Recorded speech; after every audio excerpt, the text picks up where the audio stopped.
Hello, good evening. അപ്പോൾ ഇന്നിപ്പോൾ ഞാനൊരു മത്തിക്കറി എങ്ങനെ വെക്കുന്നത് കാണിച്ചു തരാം. ഇതിപ്പോൾ വളരെ സിമ്പിൾ ആയിട്ടുള്ള കറിയാണ്. ടേസ്റ്റിയാണ്, വളരെ സിമ്പിൾ. നമുക്ക് പെട്ടെന്ന് എന്തെങ്കിലും പോകണമെങ്കിൽ വളരെ സിമ്പിൾ ആയിട്ട് പെട്ടെന്ന് ഉണ്ടാക്കുന്ന കറിയാണ്. ഞാൻ റെസിപ്പി കാണിച്ചു തരാം. അപ്പോൾ ഞാനിവിടെ ചെറിയ പീസായിട്ട് നമ്മുടെ മത്തി കട്ട് ചെയ്ത് വെച്ചിട്ടുണ്ട്. അപ്പോൾ ഒരു ചട്ടി എടുത്തിട്ട് ഞാൻ അതിലേക്ക് ഒരു സവോളയും ഒരു തക്കാളി ഇട്ടിട്ടുണ്ട്. പിന്നെ 2 പച്ചമുളക് ഇട്ടിട്ടുണ്ട്. ഇട്ടുണ്ടായിരിക്കും. അപ്പോൾ ആദ്യം നമ്മൾ സവോളയും തക്കാളിയും കൂടി നന്നായിട്ട് കൈ ഉപയോഗിച്ചിട്ട് നന്നായിട്ട് ഉടച്ചെടുക്കാം. നല്ലതുപോലെ ഉടച്ചെടുക്കണം. ഇവിടെ മോളിൽ ഇരിക്കുന്നു കേട്ടോ, അവള് ഇത് വെച്ച് കളിക്കുന്നതാണ്.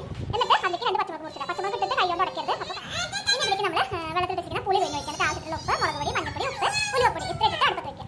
അപ്പോൾ ഞാൻ നമ്മുടെ ഉടച്ച് വെച്ചിരിക്കുന്ന തക്കാളിയിലേക്കും സവോളയിലേക്കും പച്ചമുളക് ഉണ്ട് അതിലേക്ക് നമ്മൾ വെള്ളത്തിൽ വെച്ചിരിക്കുന്ന പുളി പിഴിഞ്ഞ് വെച്ചു. എന്നിട്ട് അതിലേക്ക് കുറച്ച് മഞ്ഞൾപ്പൊടി, പിന്നെ എരിവിന് ആവശ്യത്തിലുള്ള മുളക് പൊടി, പാകത്തിന് ഉപ്പ് ഇത്ര ഇട്ട് കൊടുത്തു. പിന്നെ ഉലുവപ്പൊടി ഉണ്ടെങ്കിൽ അത് ഇട്ട് കൊടുക്കുക, അല്ലെങ്കിൽ ഉലുവ വറുത്തിട്ടാലും മതി. ഇത്ര ഇട്ടിട്ട് നമ്മൾ നേരെ വെച്ചിരിക്കുന്ന മീനില്ലേ അതും കൂടി ഇതിലേക്ക് ഇട്ടോ. എല്ലാം കൂടി ഒരുമിച്ചിട്ടാണ് തിളപ്പിക്കുന്നത്. എന്നിട്ട് നന്നായിട്ട് തിളപ്പിക്കുക. അത് ഹൈ ഫ്ലെയിമിൽ ഇട്ടിട്ട് നന്നായിട്ട് തിളപ്പിക്കുക. എന്നിട്ട് നല്ല ലോ ഫ്ലെയിമിൽ തീ കുറച്ച് വെച്ചിട്ട് നമ്മൾ നന്നായിട്ട്